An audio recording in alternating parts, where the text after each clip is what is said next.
Mesdames et messieurs, bonjour, ici Vincent Aurélien-Pepin, bienvenue à votre bulletin de Nouvelles TVCL, où nous couvrons toute l'actualité du territoire des Laurentides, d'une partie de la Naudière ainsi que d'une partie de l'Outaouais. Et nous commençons cette semaine à Mont-Tremblant, où le complexe aquatique rouvrira ses portes le 13 janvier pour l'accès à la salle d'études, la salle cardio et le comptoir d'accueil. Cependant, en raison d'imprévus liés aux travaux d'entretien, la réouverture des bassins est reportée au 15 janvier. À partir de cette date, les bassins seront accessibles pour la baignade libre. Consultez le calendrier Sport Plus pour connaître les plages horaires. Afin d'assurer une gestion harmonieuse de ce report, les cours aquatiques débuteront le 20 janvier, soit une semaine plus tard que prévu. Les personnes inscrites seront informées par téléphone ou courriel. Les cours en salle demeurent inchangés et débuteront aux dates prévues. À la lumière des enjeux environnementaux soulevés lors des consultations publiques et des conclusions de la récente étude sur la capacité de support des lacs, la Ville de Mont-Tremblant a adopté le 16 décembre dernier une résolution de contrôle intérimaire. Cette initiative vise à repenser la planification du territoire tout en conjuguant ses priorités de protection de l'environnement et de ses milieux naturels. Cette résolution s'inscrit en complément des dispositions du règlement de contrôle intérimaire déjà en vigueur par la MRC des Laurentides, qui protège les bassins versants des lacs et entraîne les mesures suivantes, soit l'interdiction d'ouvrir de nouvelles rues ou de créer des projets intégrés à moins de 300 mètres des lacs identifiés, l'interdiction de certains projets d'hébergement en dehors des périmètres urbains, sauf pour les résidences de tourisme exercées dans une maison unifamiliale isolée, située dans une zone où cet usage est permis. Une copie de la résolution accompagnée de la carte des lacs touchés par l'application de la résolution de contrôle intérimaire est disponible sur le site web de la Ville à villedemonttremblant.qc.ca/refonte. Les nouvelles conditions pour l'usage de résidences de tourisme sont disponibles à villedemonttremblant.qc.ca/usage-tourisme. Pour tout renseignement, veuillez contacter le service d'urbanisme par courriel à urbanisme@villedemonttremblant.qc.ca. La Ville de Mont-Tremblant présente le bilan des résultats des consultations publiques menées en 2023 et 2024 concernant la révision de sa réglementation d'urbanisme. Ce processus a permis à la population tremblantoise, aux parties prenantes et aux spécialistes de partager leurs idées, préoccupations et priorités quant à la vision sur le développement futur du territoire. Dans une démarche collaborative, la population a été invitée à s'exprimer par divers moyens lors de consultations publiques, notamment par un questionnaire en ligne, des ateliers thématiques et une soirée porte ouverte. Parmi les nombreuses propositions émises, certaines actions concrètes ont déjà été identifiées comme des priorités. La population souhaite renforcer la préservation des lacs et des milieux humides, tout en facilitant l'accès aux plans d'eau pour les citoyens. La création de corridors écologiques et des initiatives de reboisement figurent également parmi les recommandations. Pour répondre à ces attentes, des mesures de protection accrues ont déjà été mises en place, notamment par une réglementation plus stricte sur la gestion durable des aires de stationnement et sur la plantation d'arbres. Les bassins versants des lacs feront également l'objet d'une attention particulière. Les discussions ont souligné l'importance de renforcer le transport collectif et de promouvoir des modes de transport actifs comme le vélo pour relier les quartiers résidentiels au centre-ville afin de réduire la circulation dans les zones achalandées. Dans cette optique, la Ville prévoit bonifier le réseau de transport collectif tout en travaillant à sécuriser et faciliter les déplacements de piétons et de cyclistes, notamment sur des axes stratégiques comme la rue Labelle.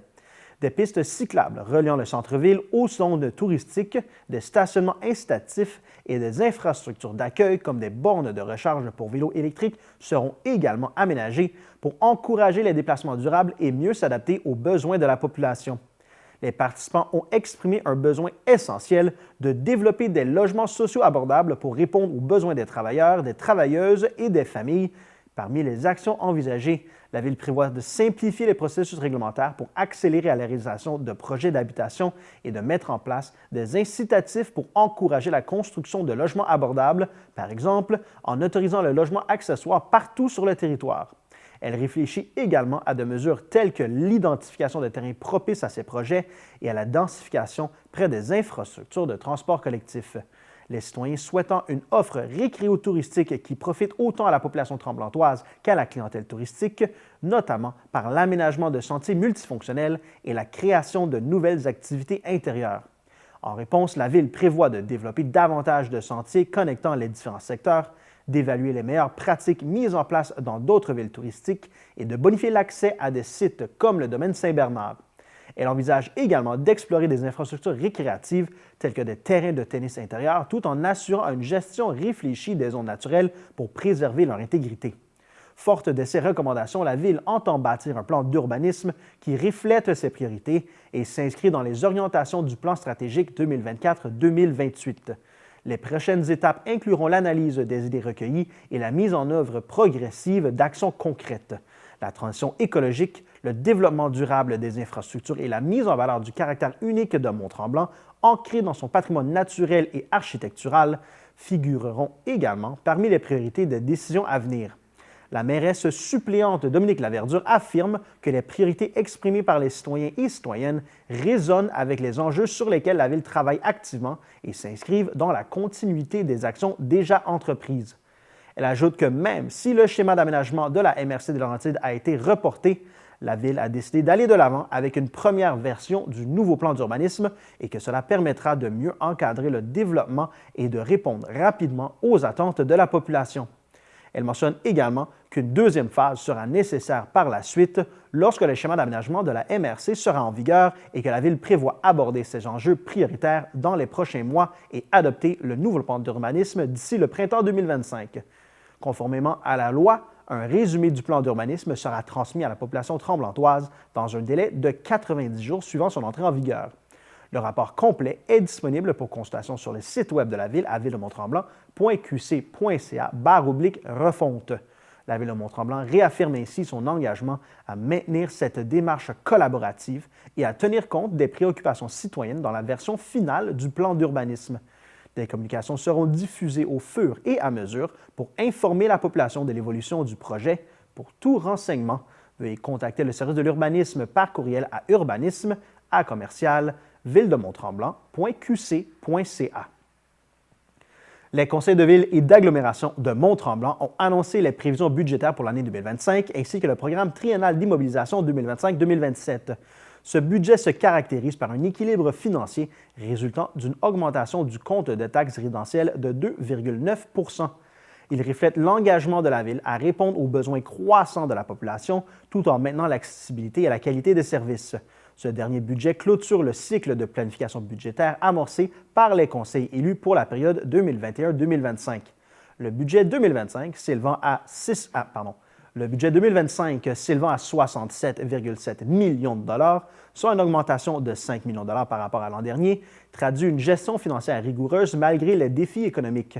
Avec une augmentation moyenne des taxes de 2,9 % le compte de taxes pour une résidence type évalué à 487 000 dollars augmentera de 102 dollars, passant de 3 524 dollars à 3 626 dollars. En parallèle, les taxes de services à tarif fixe, incluant l'aqueduc, les égouts, la collecte des matières résiduelles et le contrôle des insectes piqueurs, connaîtront une hausse de 2,95 %. De plus, une nouvelle taxe de 92 dollars sera appliquée aux immeubles non résidentiels et aux résidences de tourisme pour soutenir la transition vers les compteurs d'eau intelligents. Ce projet, qui s'étalera sur plusieurs années, vise à assurer une saine gestion de la consommation d'eau potable. Le programme triennal d'immobilisation 2025-2027, totalisant 68,5 millions de dollars, vise à garantir la pérennité et la qualité des infrastructures urbaines tout en répondant aux défis liés à l'urbanisation de la ville. Ce programme prévoit des investissements stratégiques en 2025 dans plusieurs secteurs clés, soit la réhabilitation du terrain multisport derrière l'école secondaire pour 1,5 million de dollars sur un total de 2,5 millions de dollars, la réfection de la patinoire extérieure de l'îlot sportif Éric Gay pour 400 000 dollars, des travaux de transformation de l'édifice Félix Calvé pour 300 000 dollars, des travaux de pavage annuel de 2 millions de dollars, l'achat de véhicules municipaux pour 1,3 million de dollars, la réfection du pavage et des trottoirs au chemin du village pour 900 000 dollars, subventionné à 70 %, le garage municipal pour les plans et devis, l'agrandissement du stationnement et des espaces de bureaux et des travaux en 2026 pour 250 000 dollars sur un total de 2,75 millions de dollars, le début des travaux d'agrandissement de l'usine de traitement des eaux usées du secteur centre-ville, soit pour 1 million de dollars sur un total de 20,5 millions de dollars, l'agrandissement et l'augmentation de la capacité de la station de pompage Ruisseau Noir pour 1 million de dollars,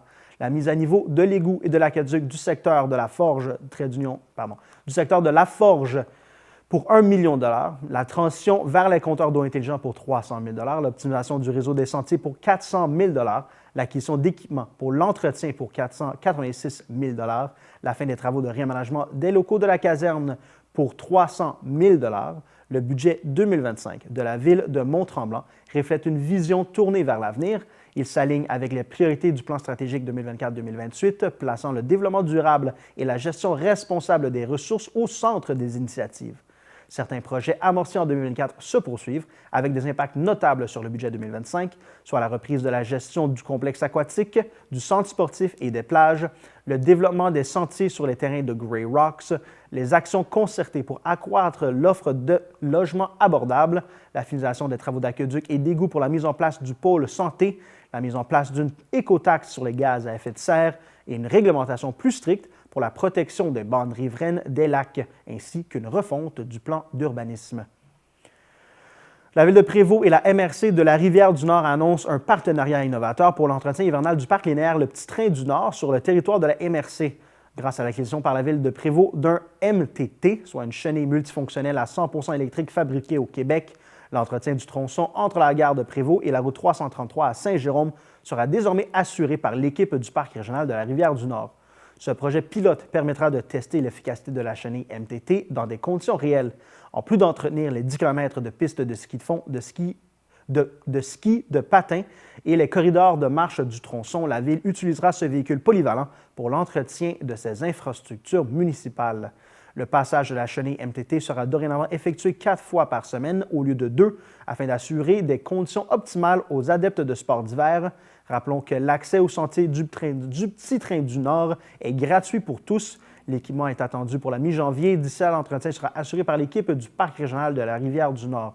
La Corporation du Parc linéaire Le Petit Train du Nord coordonnera de son côté les opérations de damage de la gare de Prévost au Parc Préfontaine à Sainte-Agathe et travaillera en collaboration avec le Parc régional de la Rivière-du-Nord dans le cadre du projet, afin de continuer à informer les usagers des conditions de piste selon les différents types d'entretien. Les citoyens qui auraient des questions ou des commentaires sont invités à communiquer avec le service à la clientèle du Petit Train du Nord au 450-475-0185 ou par le biais de son site web à www.petittraindunord.com/nous joindre.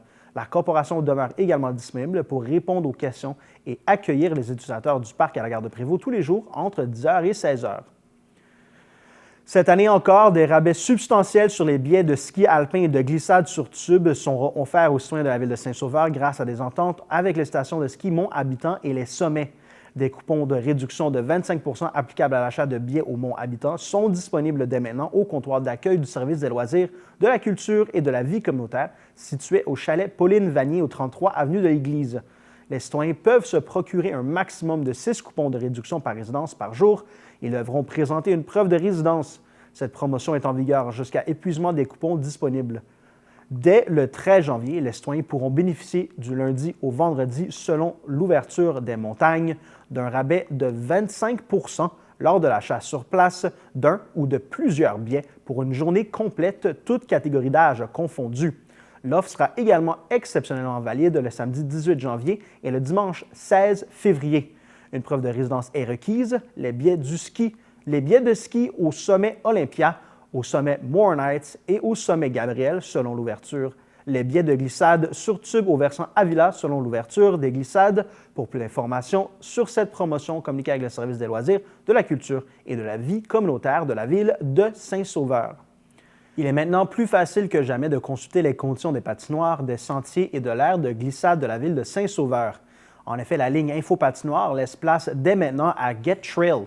La plateforme GetTrail affiche en temps réel les conditions de glace des patinoires et sentiers glacés, l'état des sentiers de randonnée et de raquettes, ainsi que celui de l'aire de glissade sur la page Infrastructure hivernale. Ce virage s'inscrit dans une volonté municipale de moderniser ces canaux de communication afin d'offrir à ses citoyens et ses visiteurs une information à jour en tout temps et rapidement accessible. De plus, en emboîtant le pas aux nombreuses autres municipalités qui exploitent déjà la plateforme ou qui ont entamé leur migration, elle contribue à uniformiser la communication sur les conditions des sentiers, patinoires et aires de glisse dans la région. Saint-Adèle est fière de renouveler en 2025 l'entente conclue avec le transport adapté et collectif des Laurentides pour permettre aux étudiants fréquentant une institution collégiale ou universitaire à temps plein ou inscrits à un programme de formation professionnelle à temps plein de bénéficier de la gratuité pour les titres de transport du circuit de l'interliaison Mont-Tremblant-Saint-Jérôme. Chaque étudiant peut se procurer un maximum de 4 titres de transport par session. Les titres sont d'une durée de 30 jours. Ils s'activent automatiquement au premier jour de leur utilisation et s'annulent à la 30e journée d'utilisation. Les titres sont disponibles à la place des citoyens pendant les heures d'ouverture. L'entente a débuté le 1er janvier 2025 et se termine à la fin de la session d'automne 2025. Pour se prévaloir de la gratuité, l'étudiant doit être résident de la ville de Saint-Adèle, fréquenter une institution collégiale ou universitaire à temps plein ou être inscrit à un programme de formation professionnelle à temps plein. Les documents à fournir sont une pièce d'identité avec photo, une preuve d'inscription à la session d'hiver et ou automne 2025. L'étudiant doit se procurer son titre mensuel en personne à la place des citoyens. Il s'engage à utiliser pour lui seul ce titre qui lui est gracieusement offert et il s'engage également à ne pas vendre ce titre ou en faire bénéficier une autre personne. En offrant la gratuité dans les transports collectifs, la Ville de Saint-Adèle souhaite faciliter l'accès des étudiants à des lois aux établissements d'enseignement postsecondaire et professionnels de la région. Revenez-nous après la pause.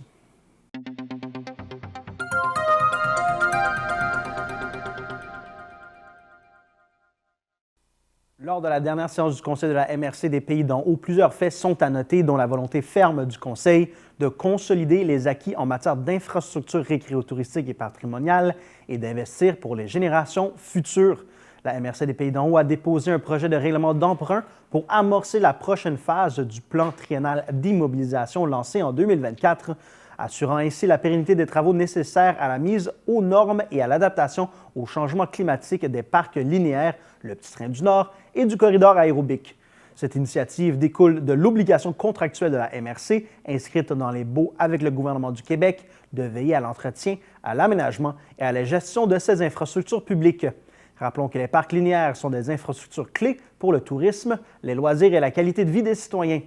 Leur mise aux normes et leur adaptation sont primordiales pour prévenir les risques liés à l'usure et aux phénomènes climatiques extrêmes, maintenir l'attrait économique et récréatif de la région et préserver l'héritage environnemental et patrimonial qu'il représente.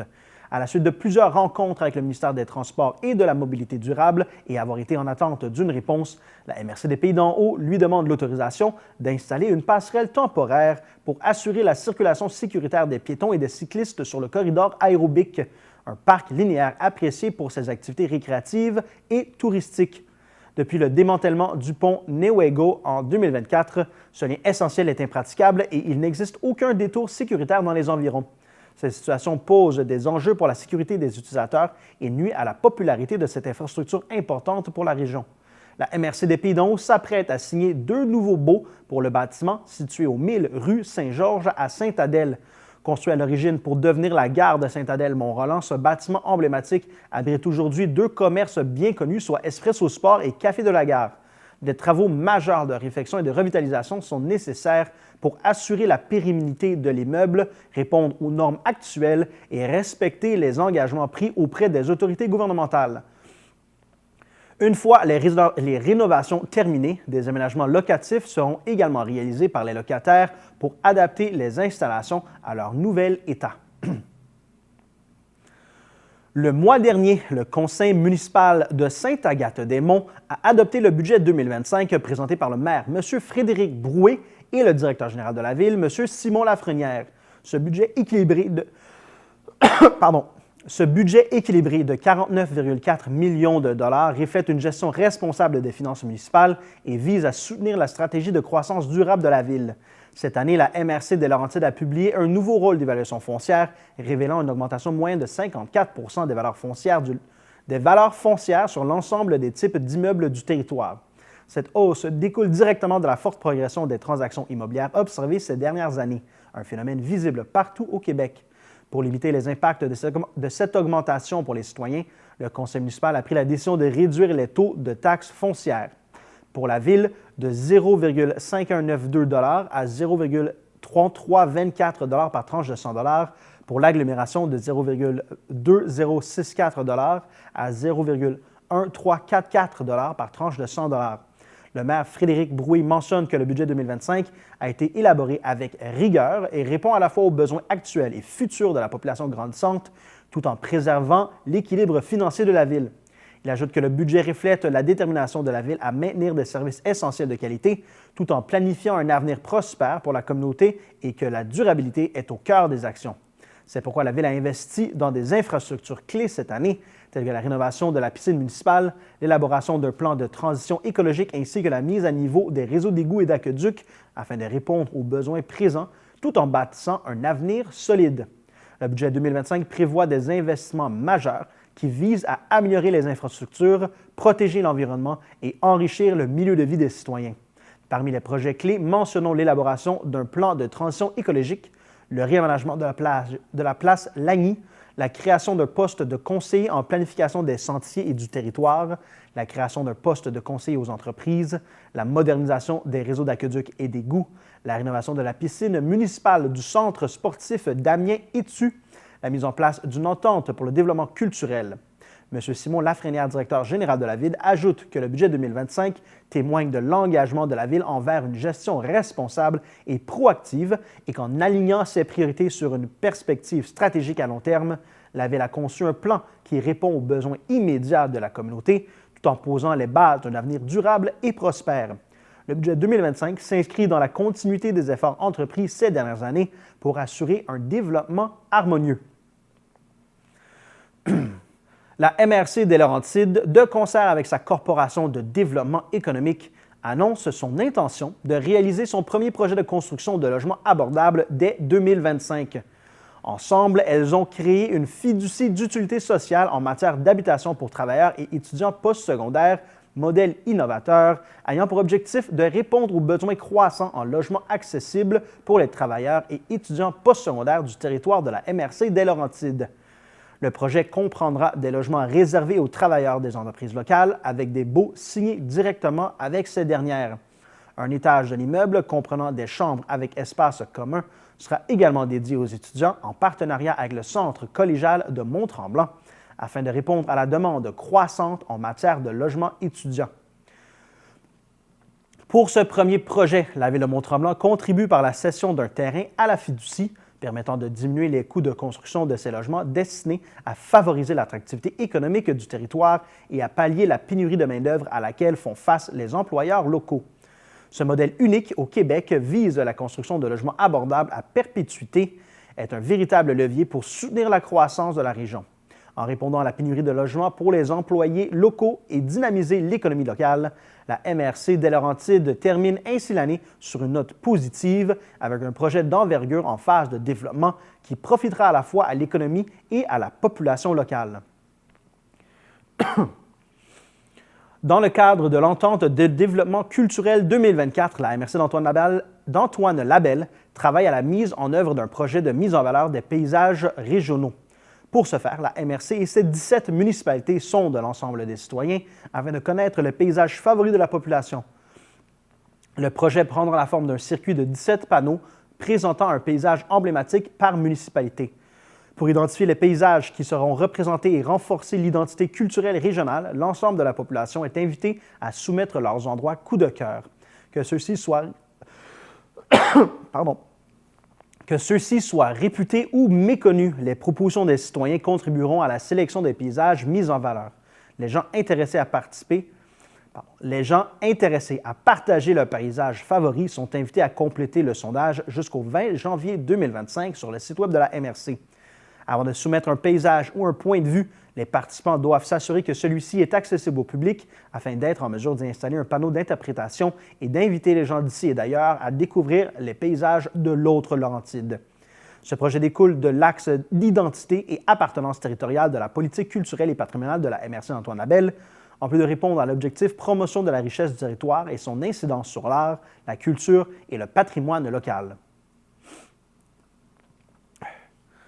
C'est lors de la séance extraordinaire du 19 décembre dernier que le conseil de la MRC d'Antoine Labelle a nommé Frédéric Houle au poste de directeur général.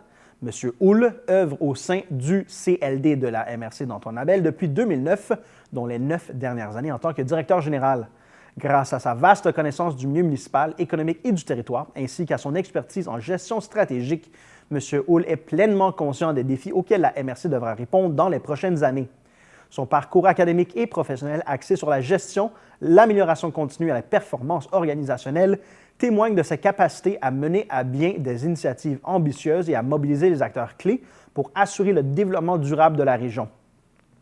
Citoyen de la MRC d'Antoine Labelle depuis plus de 30 ans, M. Houle est d'abord diplômé d'un bac en administration des affaires et d'une formation de deuxième cycle en sciences financières de l'Université de Sherbrooke. Il poursuit présentement une maîtrise en administration des affaires pour cadres en exercice au campus Laurier-Montois de l'Université du Québec en Abitibi-Témiscamingue. Sous la direction de M. Frédéric Houle, l'élaboration et la mise en œuvre de la planification stratégique territoriale ont été réalisées avec succès, accompagnées d'une transformation organisationnelle et numérique complète du CLD d'Antoine Labelle. Ces initiatives ont permis d'améliorer significativement l'efficacité de l'organisation tout en répondant aux défis de la communauté entrepreneuriale. Parmi ses réalisations phares, il a participé activement à la synergie stratégique du secteur forestier, menant au dépôt d'une demande de reconnaissance pour une zone d'innovation en bioéconomie forestière. Ceci illustre son leadership visionnaire et sa capacité à mobiliser des partenaires autour de projets d'envergure. Membre fondateur de la Maison de l'entrepreneur d'Antoine Labelle, un modèle acclamé à travers le Québec pour son approche collaborative dans le soutien aux entreprises, il a joué un rôle prépondérant dans le renforcement de l'écosystème du développement régional. Enfin, il était un allié majeur des phases de prédémarrage et de démarrage de la Corporation de télécommunications d'Antoine Labelle, un projet essentiel pour l'accès aux technologies dans la région, tout en contribuant à la création et au maintien de plus de 6 500 emplois. Frédéric Houle succède à Mme Mylène Maillère, qui occupait le poste de directrice générale depuis 2016. Le conseil de la MRC d'Antoine Labelle a octroyé une somme de 40 000 $ issue d'une nouvelle entente sectorielle conclue entre les MRC d'Antoine Labelle et d'Argenteuil, le C3S des Laurentides, Moisson-Laurentides et le ministère des Affaires municipales et de l'Habitation. Afin de favoriser l'accès à des aliments frais et de qualité, l'implication citoyenne, les saines habitudes de vie et la lutte contre la pauvreté et l'exclusion sociale, cette entente sectorielle vise à soutenir le développement de projets en aide et en innovation alimentaire dans la région des Laurentides. Ainsi, à l'automne 2024, un premier appel de projet a été lancé auprès des organismes du territoire. Du côté de la MRC d'Antoine Labelle, c'est l'organisme Cultiver pour nourrir qui reçoit 40 000 $ afin de réaliser un projet de développement de partenariat et de diversification des productions. Ce projet comprend plusieurs initiatives, soit l'évaluation et développement de partenaires pour étendre les jardins solidaires dans les pôles nord, est et sud de la MRC d'Antoine Labelle, la mise en place et la promotion de la route à croquer afin de favoriser l'implication des communautés locales, l'implantation d'arbustes fruitiers à proximité du bureau touristique de Mont-Laurier avec une production dédiée à l'autocueillette solidaire, l'élargissement des jardins existants de Cultiver pour nourrir. L'aboutissement de ce projet prévoit des retombées concrètes pour la communauté, notamment par l'ajout de 500 arbustes fruitiers à Mont-Laurier, par l'augmentation des superficies à cultiver de plus de 10 % et de nouvelles variétés de légumes racines pour prolonger la saison de récolte. Ce projet s'inscrit dans une démarche globale visant à encourager l'autosuffisance alimentaire et à promouvoir une agriculture responsable sur le territoire. Un nouvel appel de projet est en cours. Les organismes admissibles, notamment ceux qui œuvrent en sécurité alimentaire et intéressés à déposer une demande d'aide financière dans le cadre de cette entente, peuvent le faire jusqu'au 31 janvier prochain à midi. Pour toute information, contactez le service de l'aménagement du territoire de la MRC d'Antoine Labelle au 819-623-3485 au poste 206 ou par courriel à aménagement@mrc-antoine-labelle.qc.ca. C'est sous le thème « On bouge à Saint-Donat » que la municipalité de Saint-Donat lance le défi de capter la plus belle image d'une activité de plein air pratiquée sur le territoire. À gagner le premier prix 100 $, le deuxième prix 75 $ et le troisième prix 50 $. Les photos pourront être utilisées dans différents outils de communication de la municipalité en mentionnant le nom du photographe. Pour être admissibles, les photos doivent avoir été prises sur le territoire de Saint-Donat et montrer une activité. Pour participer, envoyez vos images par courriel à communication avec un S 1 à commercial-saintdonat.ca avant le 21 mars prochain. La Ville de Morin Heights invite dès maintenant ses résidents à se procurer leur carte citoyenne. Cette carte gratuite, valide pendant 2 ans, vous permettra de vous identifier en tant que citoyen de Morin Heights et servira entre autres à vous donner accès à certaines gratuités et ou tarifs préférentiels, Par exemple, pour vous procurer la tarification résidente pour les cours, les sports en gymnase et différentes activités, pour vous procurer l'accès sans frais aux terrains de tennis et de pickleball extérieur ainsi qu'aux sentiers de raquettes et fat bike en hiver, pour vous donner accès au parc Lumis, pour vous faciliter l'accès aux événements municipaux et aux complexes sportifs. Vous pouvez vous la procurer en ligne ou en personne au Chalet Bellevue, au Chalet Bellevue, 7 jours sur 7, entre 9h et 16h. Pour assistance, communiquez avec la Ville au 450-226-3232 au poste 132. Si vous procédez en ligne, vous pourrez aller récupérer votre carte à l'entrée principale du Chalet Bellevue quelques jours plus tard.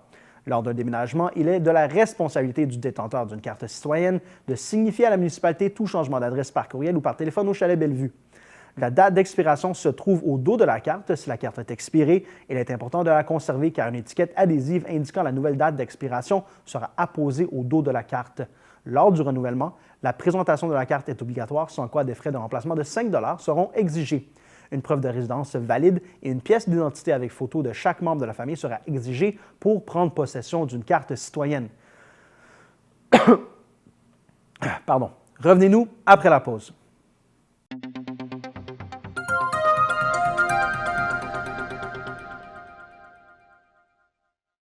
La Ville de Mont-Laurier désire rappeler aux citoyens que le retour des fêtes est synonyme d'un retour aux horaires réguliers en ce qui concerne les activités sportives ainsi que pour les services des bibliothèques de Mont-Laurier.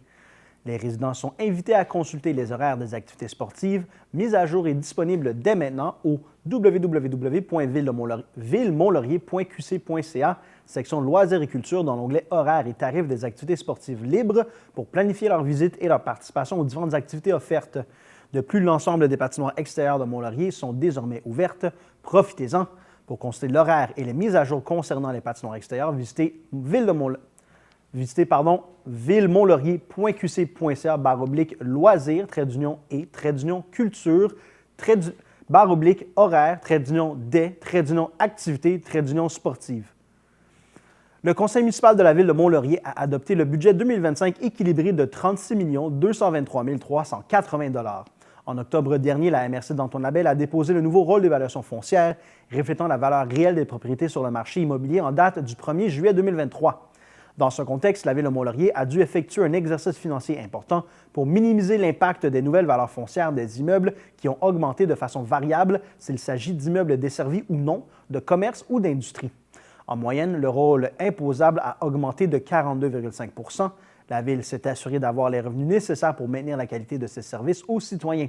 À titre de référence, une maison unifamiliale moyenne du secteur desservi par les réseaux d'égouts et d'aqueducs, qui valait 169 000 $ en 2022, est maintenant évaluée à 252 800 $, selon le rôle d'évaluation de 2025.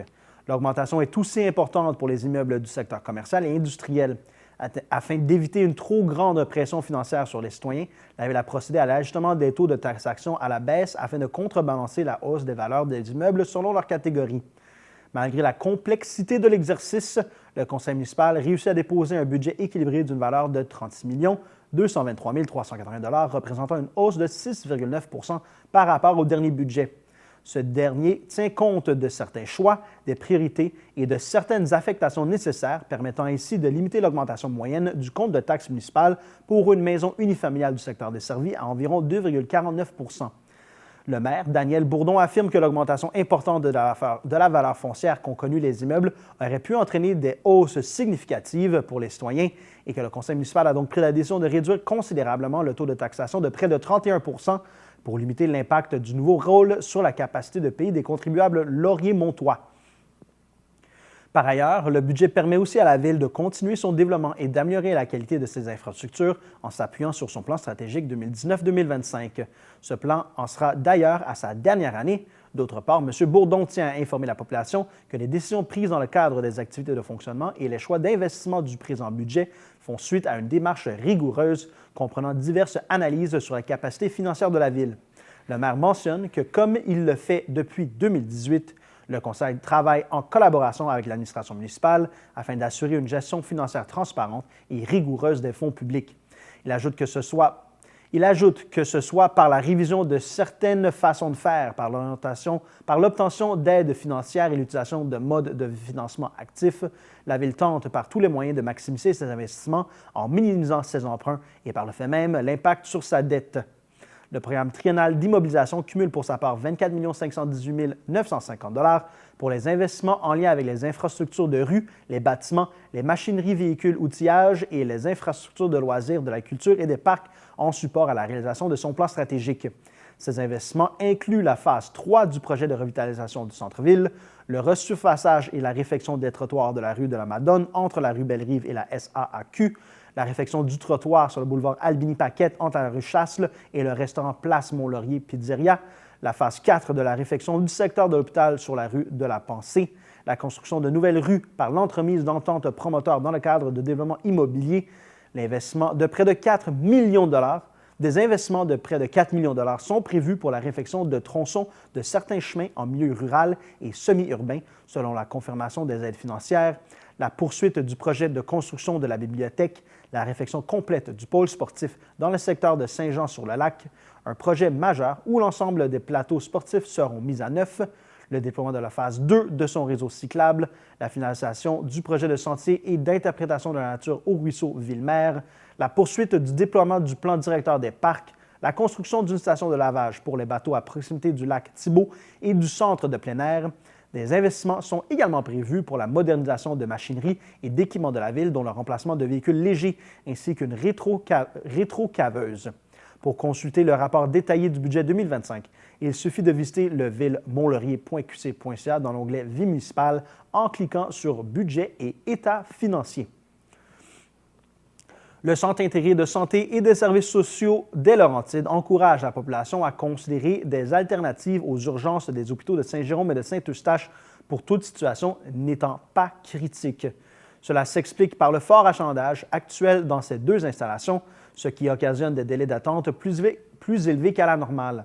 Si votre situation n'est pas critique, plusieurs options s'offrent à vous, soit consulter un pharmacien, un médecin de famille ou un centre d'urgence pédiatrique. Prenez rendez-vous avec un médecin dans une clinique sans rendez-vous via le site web rvsq.gouv.qc.ca. Si vous n'avez pas de médecin de famille, utilisez le guichet d'accès à la première ligne en composant le 811 option 3. Pour toute question de santé, contactez la ligne InfoSanté au 811, accessible jour et nuit, pour parler à un membre du personnel infirmier. D'autres professionnels tels que les physiothérapeutes, dentistes et optométristes peuvent aussi répondre à vos différents besoins. Ces alternatives sont à considérer pour une situation qui n'est pas urgente. Toutefois, toute personne en situation critique ou instable ne doit pas hésiter à se rendre à l'urgence. Le C3S Laurentides tient à remercier ses équipes et l'ensemble de la population pour leur collaboration en cette période d'achalandage accru. Le CI3S de Laurentides est fier d'annoncer que la Maison des aînés et alternatives de Blainville, inaugurée en janvier 2024, vient d'accueillir sa troisième et dernière vague de résidents, soit une clientèle aînée. La MDAA de Blainville est donc pleinement opérationnelle et les 72 places d'hébergement sont désormais comblées. La MDAA de Blainville diffère du reste des maisons des aînés qui ont ouvert leurs portes dans la région des Laurentides. Elle est divisée en deux sections, la maison alternative et la maison des aînés. La maison alternative, qui compte 48 places, accueille des adultes ayant des besoins particuliers. À la maison des aînés, dont l'accueil de ces résidents vient d'être complété, 24 places sont dédiées à des personnes aînées. Rappelons que la Maison des aînés et MDAA sont construites dans l'optique de recréer l'environnement d'un domicile, offrant aux résidents et à leurs proches un milieu de vie à dimension humaine. Au cours de la dernière année, les Laurentides ont inauguré 4 MDA en plus de la MDAA de Blainville. Ces installations s'ajoutent aux centres d'hébergement et de soins de longue durée déjà existants sur le territoire et permettent de rehausser le nombre de places d'hébergement pour mieux répondre aux besoins. L'attribution des places dans tous les milieux de vie, soit les CHSLD, les MDA, les ressources intermédiaires et les ressources de type familial, se fait à partir du mécanisme d'accès à l'hébergement qui assure l'accessibilité et la gestion de l'ensemble des demandes et des places d'hébergement des Laurentides. En raison d'une circulation active de la rougeole et de la confirmation de quelques cas dans les Laurentides, la Direction de santé publique du Centre intégré de santé et des services sociaux des Laurentides invite la population à redoubler de prudence et à suivre les recommandations pour limiter la transmission de la maladie afin de protéger les plus vulnérables. La rougeole est une maladie virale très contagieuse pouvant causer des complications graves, notamment chez les enfants âgés de moins d'1 an, les femmes enceintes et les personnes ayant un système immunitaire affaibli. Il est possible d'être infecté et d'attraper la maladie sans avoir été en contact direct avec une personne atteinte de la rougeole. Il peut suffire de s'être trouvé dans la même pièce qu'une personne contagieuse, même durant une courte période. Certains lieux d'exposition à la rougeole ont été identifiés dans les Laurentides et sont disponibles pour consultation sur québec.ca/rougeole. Si vous avez fréquenté ces lieux, vous devrez vérifier votre statut de protection en consultant la section « Personnes considérées comme à risque » sur québec.ca/rougeole ou encore téléphoner au 1-877-644-4545. Si vous n'êtes pas protégé contre la rougeole, il est recommandé de vous isoler. Par ailleurs, si vous êtes une personne vulnérable, contactez InfoSanté au 811. Un traitement préventif pourrait être offert afin de diminuer les risques de complications de la maladie. Par mesure de précaution, il est conseillé de surveiller l'apparition des symptômes suivants: la fièvre, la congestion nasale avec écoulement nasal, la toux, une conjonctivite, la sensibilité à la lumière et un malaise généralisé. Par la suite, des rougeurs apparaissent au visage, puis le corps. En cas de symptômes, la direction de santé publique rappelle qu'il est important de s'isoler et d'éviter les contacts avec d'autres personnes. Si un déplacement pour une consultation médicale est nécessaire, il est fortement recommandé de porter un masque, d'éviter d'utiliser les transports en commun, de contacter la clinique médicale ou tout autre milieu de soins et services avant de se déplacer pour informer de son état. Si ce n'est pas possible, il est essentiel d'informer le personnel à l'accueil dès son arrivée. La vaccination demeure le moyen le plus efficace de prévention contre la rougeole. Au Québec, selon le calendrier régulier de vaccination, les enfants reçoivent le vaccin contre la rougeole à 12 et 18 mois. Cependant, la vaccination est offerte gratuitement à toute personne née à partir de 1970 qui n'a jamais reçu le vaccin contre la rougeole ou qui n'a jamais eu cette maladie. Les personnes nées avant 1970 sont considérées comme protégées contre la rougeole. La prise de rendez-vous pour obtenir le vaccin contre la rougeole est accessible au clicsante.ca ou par téléphone au 1-877-644-4545 du lundi au vendredi de 8h à 18h. À chaque année, la Ville de Sainte-Adèle lance un appel de projet afin de faire bénéficier les artistes et organismes culturels locaux de son fonds culturel. Ainsi, un montant est octroyé afin de soutenir la réalisation de divers projets artistiques et culturels sur le territoire adélois. Les artistes et les organismes adélois sont invités à soumettre un projet qui s'adressera à l'ensemble de la communauté adéloise afin de partager des moments de bonheur uniques et mémorables. Le document de présentation et les règlements, ainsi que le formulaire de demande d'aide financière sont disponibles dans la section Publications du site Web de la Ville. Les dossiers de candidature seront acceptés jusqu'au 1er mars 2025 inclusivement.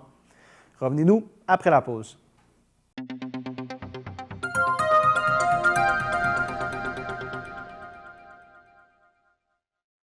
Un montant de 125 000 a été accordé pour l'édition 2025 de l'appel à projet de la MRC des Laurentides dans le cadre du Fonds Région et Ruralité Volet 2.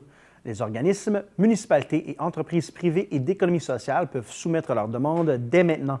La date limite de dépôt des dossiers est fixée au 30 janvier prochain. Chaque année, le Conseil des maires de la MRC des Laurentides encourage des projets ou actions répondant aux priorités d'intervention et aux principes directeurs de la politique de soutien aux projets structurants pour améliorer les milieux de vie du territoire de la MRC des Laurentides en réservant, lors de l'adoption de son budget, un montant provenant du Fonds Région et Ruralité. Cette aide financière est destinée à des projets structurants ou à des initiatives visant à résoudre des défis locaux. Ils doivent avoir pour objectif l'amélioration de la qualité de vie des citoyens de la MRC des Laurentides en contribuant à la santé sociale, à l'économie et à l'environnement du territoire. Les priorités d'intervention sont l'attraction de nouveaux résidents et travailleurs et l'intégration dans le milieu, la diversification économique et de l'emploi dans un contexte de développement durable, l'efficacité énergétique, la réduction des émissions de gaz à effet de serre et l'optimisation de la gestion des matières résiduelles, ainsi que positionner l'agriculture comme force de développement, soutenir l'économie sociale, augmenter les connaissances du tissu économique de la MRC des Laurentides, améliorer l'accueil et la prise en charge des entreprises, soutenir les industries traditionnelles, valoriser le territoire de la MRC des Laurentides. Tout organisme est admissible à l'exception des entreprises privées du secteur financier et les coopératives financières. Les organismes admissibles au dépôt sont invités à consulter la politique de soutien aux projets structurants pour améliorer les milieux de vie du territoire de la MRC des Laurentides afin d'en savoir plus sur les modalités du dépôt d'une demande. Le formulaire de dépôt est disponible en ligne. Seules les demandes complètes seront examinées. La date limite de dépôt des dossiers est fixée au 30 janvier 2025. Toute la documentation est consultable sur le site Web de la MRC des Laurentides. Les projets déposés seront analysés par le comité d'analyse. Il attribuera les sommes selon les critères de la grille d'évaluation et les mandats ou enjeux énoncés. La Ville de Mont-Laurier est heureuse d'annoncer aux citoyens le grand projet gagnant de la 5e édition du budget participatif citoyen.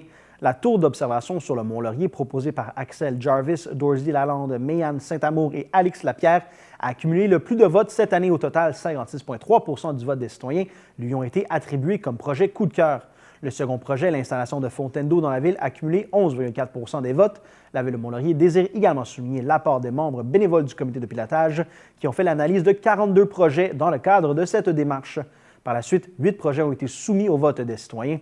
Cet été, les services des loisirs, de la culture et des parcs de l'équipe et l'équipe des travaux publics coordonneront la réalisation de ce projet afin d'offrir une tour d'observation accessible gratuitement aux citoyens et aux touristes.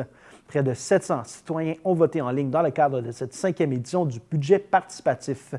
Le conseil municipal a réservé une somme de 35 000 $ pour la réalisation du projet d'un citoyen qui aura obtenu le plus de votes. L'été dernier, la ville a procédé à l'inauguration du sentier illuminé André-Bolduc, projet gagnant de la 4e édition proposé par Mme Sandrine Richer. La ville tient également à souligner un tout nouveau partenariat auprès des classes de 4e secondaire qui ont participé à la démarche dans le cadre d'un travail scolaire. La Ville remercie les enseignantes Mme Rachel Emmett et Mme Hélène Bigra pour cette collaboration qui a permis aux jeunes de soumettre des idées de projets structurants dans le but d'améliorer le milieu de vie. Félicitations à tous les participants. Le budget participatif est un outil qui permet aux citoyens de proposer des projets d'investissement structurants selon certains critères d'admissibilité. C'est un processus démocratique où les citoyens décident de l'investissement d'une partie du budget municipal. Dans le cadre de son plan stratégique 2019-2025, la Ville de Mont-Laurier a tenu plusieurs consultations publiques et une des orientations stratégiques retenues vise à contribuer au sentiment de fierté et à l'implication communautaire. L'idée de mettre en place un budget participatif permet ainsi aux citoyens de s'impliquer et de faire partie prenante du développement de leur ville. Cette approche est transparente, dynamique et favorise le rapprochement entre les citoyens, les élus et les employés municipaux. De plus, cela permet aux citoyens d'améliorer leur qualité de vie et de répondre à des besoins collectifs spécifiquement identifiés par eux. À Val-David, le calendrier des collectes 2025 est désormais accessible en ligne. Cette année, un calendrier distinct a été créé pour chaque secteur afin de réduire les risques de confusion et de simplifier la compréhension des dates de collecte.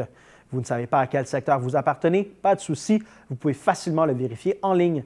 La version papier du calendrier sera incluse dans l'édition du bulletin citoyen, le Val-Davidois, qui sera distribué à toutes les résidences du territoire dès la reprise des activités de Poste Canada. Des copies imprimées sont également disponibles à la réception de la mairie. Il est possible de télécharger votre calendrier en format PDF sur le site Web de la Ville. Faisant suite à l'annonce des compressions dans le réseau scolaire à l'échelle provinciale, le Centre de services scolaires des Laurentides doit contribuer à l'effort collectif. Malheureusement, cette situation oblige le Centre de services scolaires des Laurentides à suspendre temporairement 2 projets majeurs, soit la construction d'une nouvelle école primaire à Val-David et la construction de l'école Chante au vent à Sainte-Adèle. Ces projets, attendus avec enthousiasme par les communautés locales, devront patienter jusqu'à ce que le contexte budgétaire permette leur reprise. Cette annonce ne concerne pas la nouvelle école de Saint-Sauveur, dont l'ouverture est toujours prévue pour le début de la nouvelle année scolaire. Le Centre de services scolaires des Laurentides assure qu'il poursuivra ses efforts pour contribuer à une optimisation des ressources au niveau provincial, tout en maintenant des services éducatifs de qualité pour l'ensemble des élèves du territoire. Une mise à jour budgétaire sera effectuée dans les prochaines semaines afin de réviser les priorités et de trouver des solutions innovatrices pour minimiser les impacts de cette situation sur la communauté scolaire. La mairesse de Val-David affirme que la municipalité de Val-David a appris avec consternation la suspension du projet de construction de la nouvelle école primaire sur son territoire et que cette décision prise par le Centre de services scolaires de Laurentides en raison de compressions budgétaires annoncées par le ministère de l'Éducation est totalement indépendante de la volonté de la municipalité. La mairesse ajoute que la ville est également confrontée à une situation préoccupante concernant le terrain destiné à l'école qui a fait l'objet d'une expropriation. Elle explique que les coûts élevés réclamés pour ce terrain pourraient imposer un fardeau injuste et que la municipalité se bat activement pour s'assurer que le prix payé soit équitable et respecte les intérêts des citoyens. Voilà, c'était tout cette semaine pour votre bulletin de nouvelles TVSL. Je vous remercie d'avoir été à l'écoute. À la semaine prochaine.